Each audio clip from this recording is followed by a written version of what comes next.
Hello ladies and gentlemen, Tevaron here, and welcome to another episode of Friday Night Magic, where this week I'm going to be playing my own take on a mono-white Aura's deck. This is not the best hand that I have seen, but I will keep it. We are on the play, so we should have a decent chance at being a little bit aggressive versus our opponent.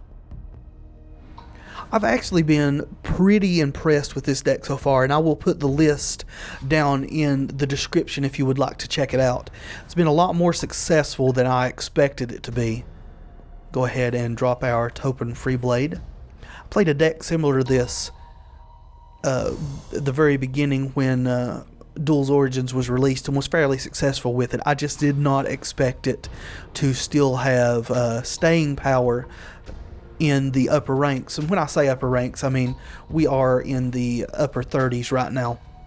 40 is as high as you can go, and it doesn't really matter how many games that you win once you hit 40. It doesn't give you any kind of a buffer. All it takes is one loss and you're right back down to 39, so it's no big deal to be floating around there, you know, somewhere in the neighborhood. The question is, do I play Blessed Spirits, Skyhunter Skirmisher, or Heliod's Pilgrim? And I think I play the Skirmisher, seeing as how he did just play a Twin Bolt. Hopefully he won't have another one or a Fiery Impulse to get rid of that.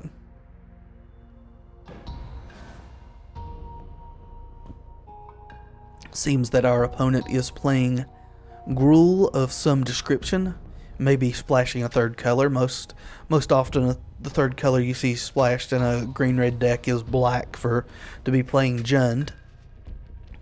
Thus far it looks like it is straight Gruul. There's an Undercity Troll. That thing can be a pain. It's a 2/2 Renown 1, and you can regenerate it. Alright, so I think I'm just going to swing with the Skyhunter. And it is double strike, so it will deal first strike and regular damage. At the moment that's 2, but if we enchant it in any form that raises its power, that will also greatly increase its double strike ability. At this point I think I want to cast our Blessed Spirits. And I will not be blocking that troll. I do not want my creatures to die. They're much more valuable to me than his are to him. That goes most of the time versus most opponents with this deck. Your creatures are worth more than theirs. So it's generally not a good idea to throw them away if you can help it. So our opponent is digging pre-combat. And now he may not attack because he doesn't have enough mana to regenerate this troll. But he is. I'm still not going to block. He can renown that if he wants to.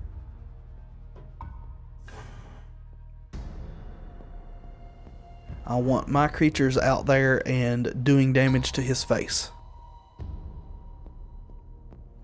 Hopefully I'll draw a land, and I did. So this is one of the rare instances where you do want to cast something pre-combat. I'm going to Heliod's Pilgrim and go and get an enchantment. Probably get the one Divine Favor that's in the deck. And there we go. Yeah, confirm. And I will play this on our Skyhunter Skirmisher. Hopefully he doesn't have instant speed removal. But that will put a counter on our Blessed Spirits, which is the reason I didn't copy them. Okay, so he's going to Fiery Impulse the Hunter. But that's fine because we still have our Blessed Spirits. When I say fine, I mean I'm not glad he did it, but that is the reason I targeted it instead of the Blessed Spirits. That way I would get a pump on one of my creatures. And next turn we will be able to drop Kytheon's Irregulars. If we draw another land, we will be able to drop Kytheon's Irregulars and use its 2 white tap target creature ability. Which is not a definite thing. I'm only running 22 land in this deck, so it's not for certain that I would draw. Yeah, I'm not going to block that. Skip. My creatures are much more valuable as face smackers. I did have one game with this deck in testing where I cast a turn 1 Elite Vanguard and then just proceeded to absolutely beat my opponent about the face and head with it. That was the only creature I cast. I put 3 Nimbus Wings on it, and I think a Grasp of the Hieromancer. There might have been something else. I know at the end it was a 9-power creature. Okay, let's go ahead and attack here. Again, I put the enchantment not on the Blessed Spirits. And this will allow us to tap this elf down so that it cannot block. And post-combat, I will drop our other Heliod's Pilgrim to get an enchantment. This is playing into Chandra's Ignition if he's running that, but Chandra's Ignition with what he's got on the board will not kill my Blessed Spirits. At this point, I'm going to get our singleton Knightly Valor, which is on the upper end of our casting cost. Whatever creature you enchant gets +2/+2, has Vigilance, and when Knightly Valor enters the battlefield, you get a 2/2 White Knight with Vigilance. So that's pretty good. Don't run more than one because you can't always guarantee getting to 5 mana with this deck. Although I am running 2 Tragic Arrogance, which may seem kind of counterintuitive to the purpose of the deck, but if you think about it, it's not really. There's a lot of decks in this format, Thopters being the most prevalent, that just spews out tons and tons of token creatures, and sometimes you just need to get all those things off the board. So in this instance, I think I'm going to Knightly Valor my Blessed Spirits. Normally I wouldn't do that, but I'm going to. Yeah, that's what I'm going to do. He should not have instant speed removal that's capable of killing that, so I'm going to attack with all, and I'm going to tap down his troll with the Hieromancer's Grasp. And he has to, yeah, he has to block that, and this will take him to 1 the way he's blocking now. Him or her. I mean, I don't know. Most people you play in Magic are male, so I generally default to using male pronouns when referring to my opponents. I do apologize if that offends anyone. I'm very sorry. No offense intended. And I do think that we've got our opponent here. I can't think of anything that's going to get him out of this. And our opponent has conceded. They did have Chandra's Ignition, but it's not going to matter because they can't kill this 7/7. Still 2 damage short. I mean, if they got another Fiery Impulse, then it matters, but barring that, we're going to swing for the win next turn.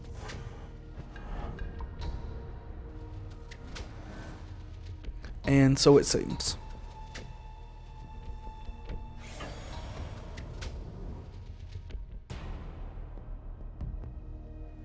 On to the next game. Alright. This is a very good hand. I almost wish I wasn't going first, so that we have a greater chance of activating our Knight of the White Orchid, but as it is, this is a very good hand. Hopefully that means that we will keep the beatdowns rolling. Drop our Topan Freeblade next turn. Try to give as much chance as possible to getting the land off of Knight of the White Orchid. Red. Alrighty. Usually don't see mono red playing fetches, so as I said before, most likely he has at least a second color. We top decked another Topan Freeblade. That's pretty insane, to be honest. Pretty insane.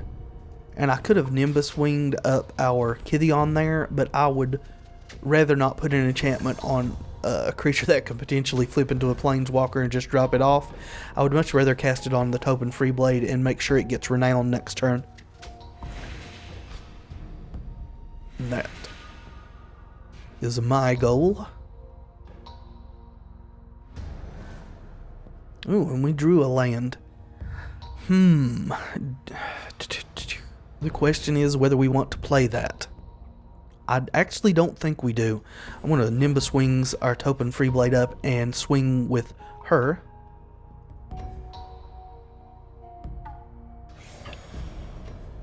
Oh, no, I didn't mean to swing with all. Darn it. Well, that's fine. Kytheon can die. No big deal at the moment. Get a little bit too excited sometimes. If he plays a third land, we will get a land off of our white Knight of the White Orchid.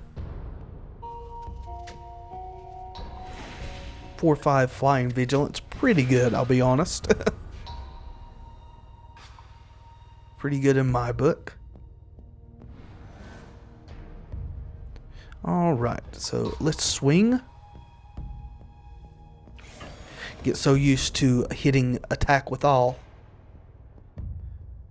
Sometimes you just do it on autopilot. Go ahead and get our free land here. Thinning out our deck. It's not like we actually need, you know, more than 5 lands. 5 is the highest casting cost we have. But it's nice to get that land out and reduce your chances of drawing land by just that much more. Curd Chieftain. Curd Chieftain's pretty strong.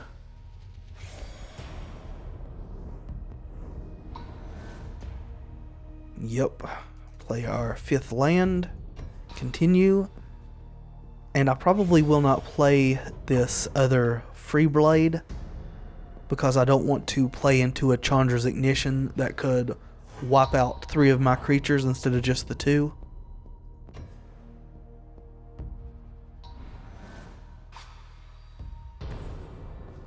Expecting... There's a Imbermaw Hellion. Wow. So this seems very similar to the Gruul Monsters deck that I played several weeks ago. And that is pretty good.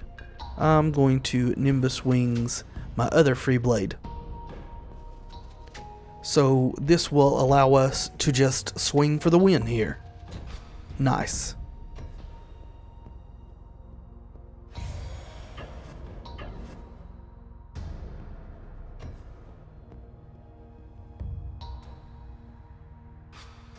On to the next game.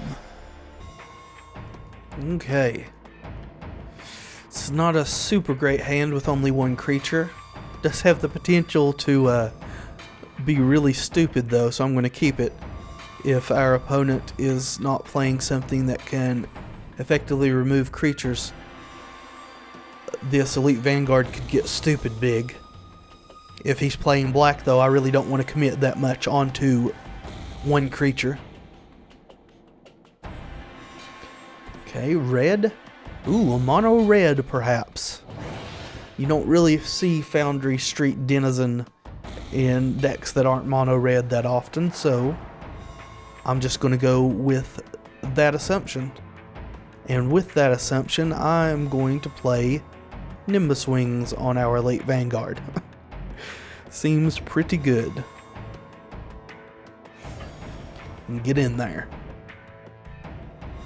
Hopefully our opponent doesn't have a way to remove our Elite Vanguard. It should go quite the distance. Alright, Mage Ring Bully. This is almost certainly mono red. Red deck wins, perhaps. Whatever you want to call this particular iteration. Back in the day, we called it Sly, after the guy who came up with the concept of tiny creatures and burn to clear the way.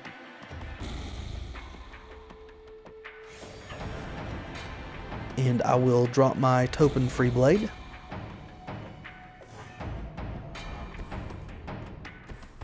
Could have cast the Grasp of the Hieromancer, but I would rather have the Freeblade at this point. Can cast it next turn if we don't draw something I'd rather drop. It's not a huge effect. You don't generally need to tap down mono red's creatures. They do a pretty good job of tapping themselves down and coming straight at you. Question is whether he's going to burn my Topan Freeblade away with the Fiery Impulse. Nope, Twin Bolt. Okay. So we're getting hit for 4. So now we may need to cast Grasp of the Hieromancer on our Elite Vanguard. Titan Strength. Ouch. That's bad for us. That's a lot of damage with the prowess off of the Mage Ring Bully.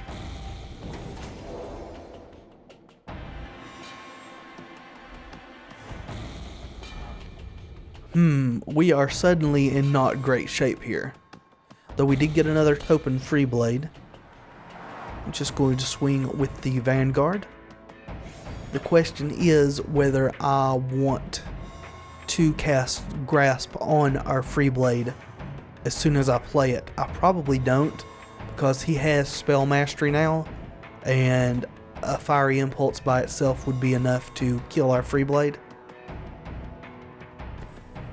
So I'm just going to wait. I mean, that being said, there's an argument to be made for casting the Grasp on our Vanguard pre-combat.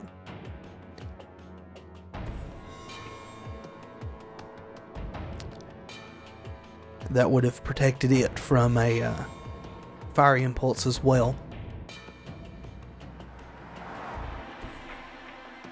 Ooh, Flaring Flamekin.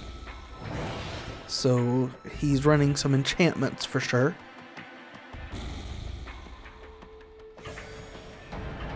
So here's the question. Do I want to block either of these?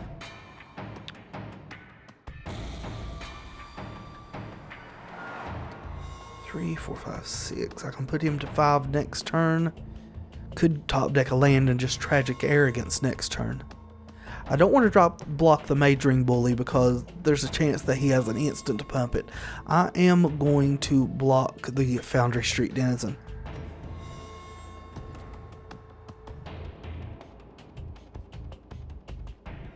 So our opponent has something.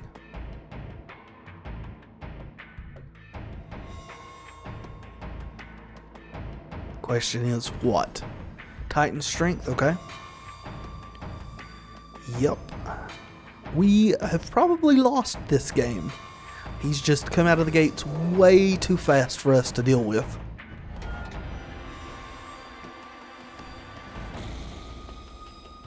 Ooh, now Archangel of Tithes is very interesting.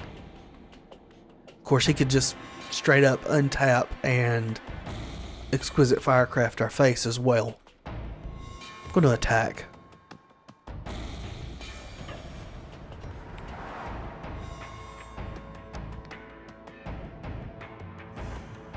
Alright, Archangel of Tithes. Now the interesting thing about Archangel of Tithes is it makes it possible for him to not have to attack with Mage Ring Bully. He can just choose not to pay the mana and then it can't attack, even though the card says it must attack each turn. Yeah, there's the Exquisite Firecraft. So, I mean, you can't win them all. And sometimes you just get run over by little red men and Exquisite Firecrafted to the face. Well, that is it for this week's Friday Night Magic, friends. If you've enjoyed the video, please leave a like below. It really does help. Consider subscribing to the channel. I put up content every day unless something unforeseen comes up. And until next time, be excellent to each other.